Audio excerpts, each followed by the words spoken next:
배달거리 1km로 제한되면 자영업자 라이더 다 죽습니다.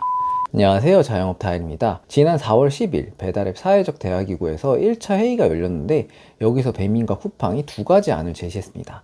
참 이게 기가 막힙니다, 정말. 일단 첫 번째 안은 사실 별 의미가 없고요. 두 번째 안이 진짜 대형 폭탄입니다. 소위 거리 제한 요금제로 배달 반경을 기존 4km에서 1km로 줄이는 대신 중개 수수료는 7.8%에서 5.9%로 1.9% 인하, 배달비는 3,400원에서 2,900원으로 500원 인하는 아닙니다. 만약에 이러한 거리 제한 요금제로 합의가 될 경우 상위 프랜차이즈 외에 모든 음식점들과 라이더들의 콜량과 단가는 개박살이 납니다. 일단 거리 제한이 1km로 제한이 될 경우에 현재 배달 전문점으로 일부러 월세가 저렴한 시내 외곽 쪽에서 장사를 하고 계시는 사장님들이 많으신데, 이러한 분들은 이제 배달 장사 끝났다고 보셔야 합니다. 반경 4km에서 1km로의 변경은 4분의 1이 줄어드는 게 아니라 면적으로 보면 16분의 1 토막이 나버립니다. 그냥 단순하게 생각해서 우리 가게에 주문할 수 있는 손님의 숫자가 원래 160명이었으면 10명으로 줄어든다는 거죠. 가뜩이나 요즘 배달 주문도 없는데 이러한 거리 제한 요금제가 생기게 되면 정말 이제 배달은 거의 끝났다고 봐야 합니다. 상위 프랜차이즈들 같은 경우에는 이미 매장이 촘촘하게 박혀 있어서 오히려 반경 1km로 결정이 되면 각 구역의 영업권이 보장이 되어 환영을 할 수 있지만, 일반 음식점이나 배달 전문점 등의 경우에는 이제 이러한 거리 제한이 걸리게 될 경우 더 이상 배달로 아무리 팔아봐야 팔 수 있는 한계점이 정해지는 겁니다.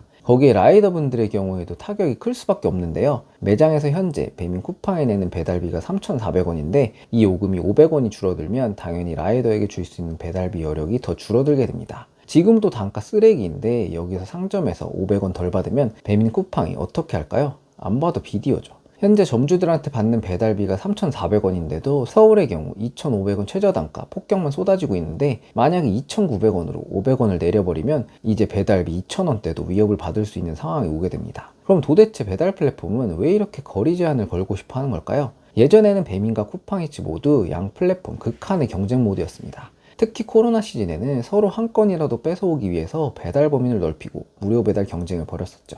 하지만 이제는 상황이 달라졌습니다. 배달 시장이 어느 정도 안정화 단계에 이르렀고 코로나가 끝나도 배달 시장의 규모는 계속해서 커지고 있습니다. 그리고 두 기업 모두 양적 성장보다는 질적 성장으로 방향을 바꾼 상태입니다. 실제로 배달의 민족 작년 매출을 보면 5조 2,830억 원이 나왔습니다. 전년 대비 22%가 성장한 수치죠.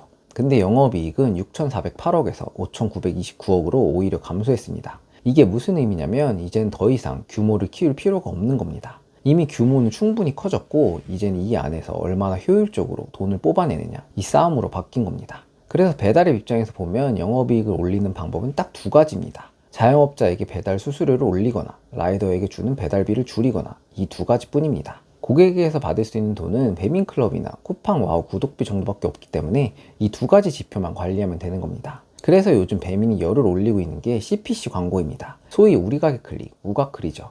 요즘에는 우리 가게 클릭 스마트 모드라는 걸 만들어서 그냥 스마트 모드로 선택만 하면 배민이 알아서 최적의 입찰 비용을 설정해 준다고 하는데요. 해주긴 하겠죠. 자기들한테 가장 유리한 쪽으로요.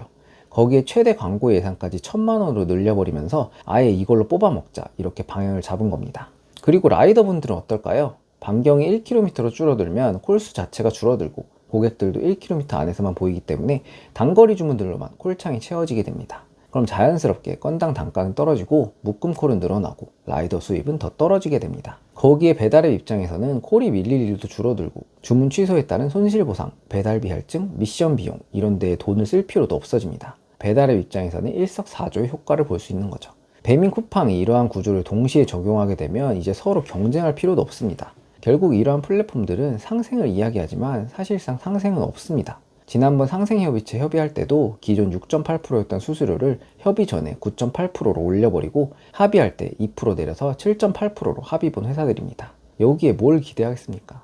결국 이 구조에서 손해보는 쪽은 명확합니다. 플랫폼은 수익성이 좋아지고 프랜차이즈는 영업권이 보호되고, 결국 손해보는 사람들은 지금 이 영상을 보고 계신 일반 음식점 사장님들 그리고 라이더분들입니다. 이게 진짜 무서운 건 지금 당장 매출이 줄어드는 게 문제가 아니라 아예 장사를 할 수 있는 범위 자체를 잘라버린다는 겁니다. 한번 1km로 줄어들면 다시 4km로 돌아갈 일이 없습니다. 왜냐하면 플랫폼 입장에서는 이미 그 구조가 더 돈이 되기 때문입니다. 이게 한번 고착화되면 이제 배달은 확장이 아니라 제한된 파이 안에서의 싸움으로 바뀌는 겁니다. 그럼 어떻게 될까요? 결국 광고비 더 쓰는 사람, 매장이 더 좋은 위치에 있는 사람, 브랜드 있는 프랜차이즈만 살아남는 구조입니다. 나머지는 그냥 서서히 밀려나가게 되는 거죠. 그래서 이건 단순히 수수료 1, 2% 깎아준다 이런 문제가 아니라 배달 시장 구조 자체를 바꾸는 이야기입니다. 이걸 받아들이면 앞으로 배달로 매출을 키운다는 것 자체가 사라진다고 보셔야 합니다. 이러한 상황 속에서 계속 배달에 의존해서 장사를 하실 건지, 아니면 구조가 완전히 바뀌기 전에 다른 전략을 준비하실 건지, 이건 이제 선택이 아니라 생존의 문제입니다. 이러한 배달 반경 축소 어떻게 생각하시나요? 댓글로 의견 한 번씩 남겨주시면 감사드리겠습니다. 오늘의 영상은 이것으로 마치겠습니다. 감사합니다.